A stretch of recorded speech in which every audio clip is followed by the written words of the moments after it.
네, 안녕하세요. 대익입니다.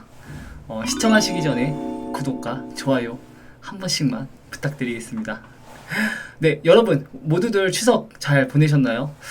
저는 직종 특성상 쉬는 날이 좀 고정적이다 보니까 빨간 날에 모조리 출근을 하는 기염을 토했는데요. 저번 주 금요일에는 남들 다 쉬는 날에 혼자서 15시간을 일하는 기록마저 달성했습니다. 참 슬프죠? 우울한 이야기는 이제 그만하고 오늘은 제가 호주 관련 이야기를 한번 해보려고 하는데요. 주제는 이겁니다. 내가 호주에서 단 한 번도 정착을 고려하지 않은 이유. 빠밤! 예전에 제가 호주 워킹홀리데이 갔을 때의 이야기인데요. 생각해보면 저는 진짜로 단 한 번도 호주에서 정착하는 삶을 단 한 번도 제가 고민해보지 않았던 것 같아요. 왜 사람들이 호주에 가면 한 번쯤 이민도 막 꿈꿔보고 아니면 뭐 조금이라도 더 있어보겠다고 막 학생 비자도 신청하고 그런 사람들이 좀 많이 있잖아요. 저 역시 호주 현지에서 그 영주권을 막 꿈꾸던 사람들하고 막 이야기도 해보고 그랬거든요. 근데 저는 딱히 호주에서 살고 싶다라는 느낌을 가져보지는 못했던 것 같더라고요. 오늘은 제가 왜 그렇게 느꼈는지 한번 이야기를 해보도록 하겠습니다. 사실 근데 생각해보면 가장 큰 이유는 그거였던 것 같아요. 저는 호주 땅을 밟는 순간부터 단 한 번도 여행자의 시선으로 호주를 바라보지는 않았던 것 같거든요. 이게 좀 슬픈 이야기이긴 한데 정말 제가 그 호주에 갔을 때 아무런 지인도 없고 뭐 그렇다고 거창한 계획이나 뭐 특별한 이유로 제가 호주에 오지도 않았어가지고 호주 땅을 밟는 순간부터 저는 어떻게 보면 생존을 걱정해야 되는 처지가 되었어요. 이게 무슨 말이냐면 시드니 공항에 제가 도착하자마자 막 좀 설레고 기쁘고 좀 이렇게 막 즐거워하는 그런 마음이 들었어야 되는데 이건 뭐 그냥 처음부터 막막하다는 생각밖에 안 드는 거예요. 그냥 소위 말해서 못했다. 바로 그런 생각 바로 들고 와 이제 진짜 나는 큰일 났다. 여기서 어떻게 헤쳐나가야 되지? 하면서 막 당장 앞으로 어디서 지낼 거며 앞으로 또 일은 어떻게 구할 것이고 내가 진짜 여기서 좀 잘 해나갈 수 있을까 하는 뭐 그런 별의별 생각이 진짜 다 드는 거예요. 정말 그 막연함 그 막막함 뭐 그런 것들이 와 진짜 그런 두려움들이 제 온몸을 그때 막 지배했었습니다. 뭐 전혀 돈이 없거나 그런 것은 또 아니었어요. 물론 제가 여유 자금도 남들에 비해 좀 충분히 가져오기도 했거든요. 600만 원 정도면 뭐 제가 남들에 비해서 어디 가서 꿀리지 않을 정도로는 가져왔으니까요. 그런데 그것과는 다르게 앞으로의 삶에서 말 그대로 그 막연함과 막막함이 제 앞을 가로막는데 이게 저는 이제 그것을 뚫고 나가야 하는 신세가 되어버린 거니까. 그러니까 거기서 바라보는 시드니가 결코 뭐 엄청 화려하거나 아니면 뭐 즐겁게 느껴지지는 이제 않았던 거죠. 그때 제가 처음 본 달링 하버도 솔직히 말해서 그냥 그랬고 오페라 하우스는 제가 뭐 인터넷이나 아니면은 밖에서 워낙 많이 봤으니까 좀 신기하긴 했었는데 그것도 제가 제대로 즐기지는 못했었어요. 뭐 오페라 하우스 근처에서 밥을 먹는다거나 카페를 이용한다거나 뭐 좀 문화시설을 이용했으면 모르겠는데 그냥 그 건물을 본 게 다거든요. 근데 그것 좀 신기하긴 하더라고요. 그러니까 안타까운 게 뭐냐면 그것을 제가 여행자의 시선으로 제대로 느껴보지 못한 게 조금은 아쉬웠던 거죠. 뭐 시간이 한참 지난 나중에는 그것들을 좀 어느 정도 제대로 느껴보긴 했었어요. 그런데 그 첫 경험 그 첫 낯섦이 저는 이제 여행자의 시선으로 느꼈어야 되는데 그것을 여행자의 시선이 아닌 노동자의 시선으로 제가 느껴져서인지 그렇게 큰 감흥을 얻지는 못했습니다. 자, 여기까지가 제가 호주에 도착해서 느낀 호주의 첫인상이었고요. 이제부터는 호주에서의 삶과 한국에서의 삶이 얼마나 다른지 한번 비교해서 설명해 보도록 하겠습니다. 막 호주 제도의 문화, 복리후생 그냥 그런 거 말고 제가 호주에서 살면서 느꼈던 부분에서 한번 이야기를 해볼게요. 그냥 주관적인 판단으로. 그런데 솔직히 말해서 시드니에서의 삶과 서울에서의 삶이 크게 다를 게 없어요. 막 호주에 가면 평화로울 것 같고 뭐 다 인정도 사람들이 많이 해줄 것 같고 걱정 안 할 것 같고 막 그렇잖아요. 그런데 그건 그냥 호주 시골에서나 가능한 이야기이고 그렇게 따지면 그건 한국의 시골도 똑같습니다. 참고로 제가 깡시골 출신이거든요. 나중에 시골에서 어떻게 서울 올라왔는지도 기회가 되면 한번 이야기해 보도록 할게요. 아무튼 시드니 자체가 호주의 메인 도시다 보니까 그냥 화려함, 세련됨, 치열함 그 자체예요. 한 가지 다른 점이 있다면 호주의 시드니는 생각보다 많이 작습니다. 우리나라는 서울하면 서울 전체를 이렇게 좀 비교하잖아요. 아니면 뭐 강남 정도를 이야기하는데 제 생각에 호주는 아마 강남 3구보다도 아마 작을 거예요. 호주 시드니 메인 도시는 솔직히 말하면 하루면 다 볼 정도로 굉장히 작습니다. 그냥 그 안에 빼곡빼곡 다 있는 거예요. 우리가 아는 그 유명한 건축물 다리 등이 그 빼곡함 안에 전부 다 있다고 보시면 됩니다. 참고로 저는 시드니 초 메인 중심가에서 렌트를 했는데요.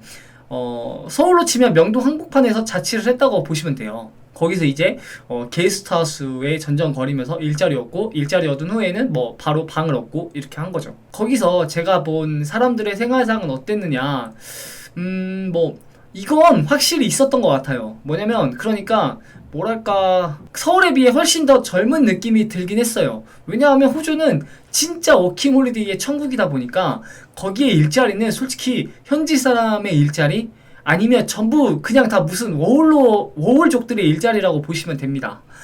웬만한 서비스직은 그냥 다 현지 또는 워홀러들이 하고 있다고 보시면 돼요. 뭐 좀 그런 게 생각나고, 그리고 호주에서 사람들이 정착하려는 이유들을 제가 거기서 간간히 좀 이렇게 좀 들어봤는데, 가장 큰 이유는 이거였던 것 같아요. 한국에서의 치열함과 눈치 보는 삶에서 좀 벗어나고 싶다. 이게 저는 가장 큰 핵심이었다고 보는데요. 그런데 솔직히 까놓고 말해서 호주에서의 삶도 그다지 만만치는 않거든요. 장보는 물가는 뭐 확실히 호주가 한국보다 싸긴 싸요. 그런데 외식 물가는 솔직히 전 세계 주요 도시의 싸다구를 때릴 정도로 비쌉니다. 호주의 주요 도시 부동산은 뭐 말할 것도 없이 비싸고요. 세금도 제가 알기론 약 한 30% 정도는 떼는 걸로 알고 있어요. 그러니까 이게 어떤 느낌이냐면 생각보다 세금을 꽤 많이 때린다고 체감될 정도로 많이 때립니다. 그리고 복리후생의 서비스라는 게 뭐 우리나라는 아시잖아요. 뭐 솔직히 그냥 다 빠르잖아요. 병원도 필요하면 바로 갈 수 있고, 뭐 은행 업무도 바로바로 할 수 있고, 뭐 택배도 당연히 빠르고, 뭐 호주도 그렇게 느린 건 아닌데, 근데 뭐 예를 들면 호주는 병원도 일단 유럽처럼 일단 대기해야 되고, 필요할 때 제때제때 못 가요. 단지 편의시설 측면에서는 솔직히 호주가 한국을 따라오진 못합니다. 뭐 인터넷 속도도 그렇고. 그리고 아마 또 예를 들면 호주의 전기료도 우리나라보다 많이 비쌀 거예요. 적어도 우리는 덥거나 추울 때 냉난방 걱정을 솔직히 뭐 진짜 엄청 지나치게 할 정도는 아니잖아요. 그런데 호주는 그런 거 걱정해야 돼요. 그리고 또 물세도 좀 걱정해야 될 정도로 호주는 물세도 제가 알기로 한국보다 비쌉니다. 저는 여름인데 에어컨 안 튼 곳도 정말 많이 봤어요. 호주에서. 근데 아마 다 호주 현지 한국 사람들도 이 정도는 다 느낄 거예요. 그런 생활 편의시설들은 한국이 더 낫다고. 그런데 이게 이제 그거죠. 호주는 눈치 안 보고 살 수 있다는 거. 그런데 이게 저는 약간 좀 솔직히 추상적으로 들리는데 무슨 말인지는 알 것 같아요. 눈치 안 본다는 게. 그렇다면 호주에 가면 뭐 일자리가 정말 한국처럼 많냐? 솔직히 그건 아니거든요. 호주에 일자리라고 해봤자 숙련직, 즉 기술이 필요로 하는 직, 이거 아니면 사실상 서비스직 또는 사무직인데, 호주의 사무직은 호주 사람들도 느낄 정도로 굉장히 메리트가 떨어지는 업종이에요. 왜냐하면 영어가 되면 죄다 미국 가려 하지 호주에 남아있으려 하지 않거든요. 이건 제가 호주 원어민 교사한테 직접 들은 이야기이기도 하고 또 굉장히 설득력 있는 내용이기도 했습니다. 그러니까 최저임금이 굉장히 높아서 대체로 사람들이 그냥저냥 만족하면서 사는 거지 뭘 더 욕심을 부리거나 할 수 있는 형편은 전혀 못 된다는 이야기입니다. 호주에서도. 그런데 한국은 여전히 최저임금이 많이 올라왔다 하지만 솔직히 여전히 한국은 아직도 대기업 사무직 또는 뭐 고연봉의 일자리가 능력이 있으면 갈 수 있잖아요. 또 우리나라는 막 대학교도 잘 나왔는데 그런 것을 못 가면 좀 주변에서 느껴지는 시선도 좀 있고, 그런 것들이 호주에서는 없는 게 좀 맞는 것 같기도 합니다. 그런데 이게 막 호주가 유난히 평등해서 뭐 아니면 또 뭐 개인주의라서 그렇다기보단 그냥 제가 느끼기엔 애초에 그런 식의 일자리들이 생각보다 많이 없어요.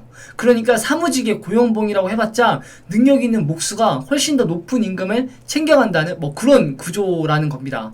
호주의 전반적인 삶 자체가. 아무튼 제가 느낀 것은 그런 거고, 그럼 제가 왜 호주에서의 이민을 한 번도 고민해보지 않았느냐. 그것은 솔직히 능력만 온전히 주어진다면 저는 호주에서나 또는 한국에서나 둘 다 똑같이 성공할 수 있다고 생각하기 때문이에요. 그러니까 제가 어떤 몫으로 능력이 있으면 그게 호주는 더 쉽고 한국은 뭐 훨씬 더 어렵고 그게 편차가 개인적으로는 크지 않다고 보기 때문입니다. 그러니까 전반적인 삶 그 자체로 봤을 때 무슨 말이냐면 제가 한국에서 몫으로 능력이 있어요. 근데 여기서 실력으로 제가 대접을 못 받고 있어서 호주로 이제 가려고 계획을 잡아요. 그럼 호주에서 고려해야 될 게 단지 몫으로서의 실력뿐만 아니라 한국에서의 삶을 아예 대체할 정도로 그게 단지 연봉뿐만 아니라 연봉은 아마 뭐 예를 들면 두세 배 뭐 더 줄 거예요. 그런데 그 호주에서의 삶의 메리트가 한국보다 훨씬 더 크냐 하는 것에서 봤을 때 저는 아니라고 보는 거죠. 그런 종합적인 것까지 비교했을 때는 저는 한국이 더 낫다고 보는 겁니다.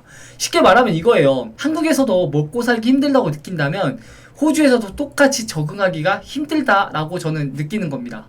호주 가면 뭐 다 영주권 주는 것도 아니고 매번 전전긍긍해야 되고 피말려야 되고 또 그 와중에 언어는 계속해서 익혀야 하고 또 호주 사람들도 저를 이방인으로 봤을 때와 그냥 그 워홀러 또는 뭐 여행객으로 봤을 때와 영주권자로 봤을 때 가지는 인식이 좀 다른 것도 있어요. 뭐 아무튼 그런 것들에서 오는 스트레스가 저는 결코 만만치 않다는 겁니다.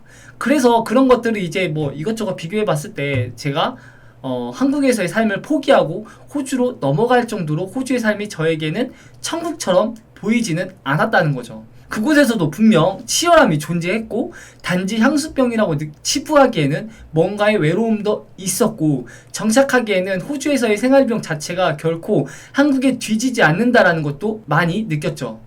그런데 이게 이제 제가 가볍게 풀어서 적어본 건데 좀 적다 보니까 못다한 이야기도 있는 것 같고 주저리 또 제가 말하다 보니까 뭔가 약간 아쉬움도 좀 남는데요.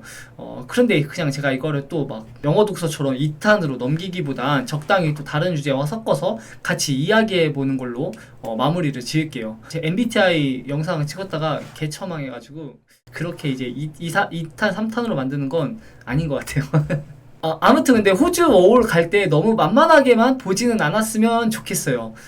여행자의 시선으로 가면 정말 천국일 수도 있는데 그게 여러분이 거기서 워커, 즉 노동자라는 인식이 딱 되잖아요. 그러면 그때 펼쳐지는 세상이 무슨 사자 새끼 우리에 갇힌 것 마냥 잔인하게 느껴질 수도 있어요. 물론 근데 도움받을 곳은 많아요. 뭐 착한 사람들도 그곳에 많고요. 그런데 정말 무서운 건 제가 생활하다 보니까 정말 좀 무서운 건 뭐였느냐, 내 의지가 정말 한 번이라도 꺾여지는 날이 오면 그땐 진짜 호주에서도 제가 나락으로 가는 게 한순간입니다. 그러니까 그 멘탈을 계속 부여잡는 게 호주에서 생각보다 쉽지 않은 것 같아요.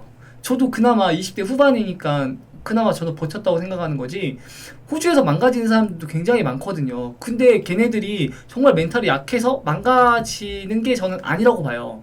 그만큼 거기 호주에서 견디는 게 쉽지 않다라는 것을 좀 말해주고 싶었습니다. 아무튼 막판에 좀 이야기가 무섭게 끝났는데 뭐 솔직히 재밌는 것도 많이 있어요. 근데 아무튼 어쩌다가 이렇게 됐는지 모르겠지만 아무튼 다음에 제가 또 호주 관련 에피소드를 풀면서 호주의 다양한 생활상 아니면 제가 느꼈던 이야기들을 많이 풀어가 보도록 하겠습니다. 여러분 그럼 안녕.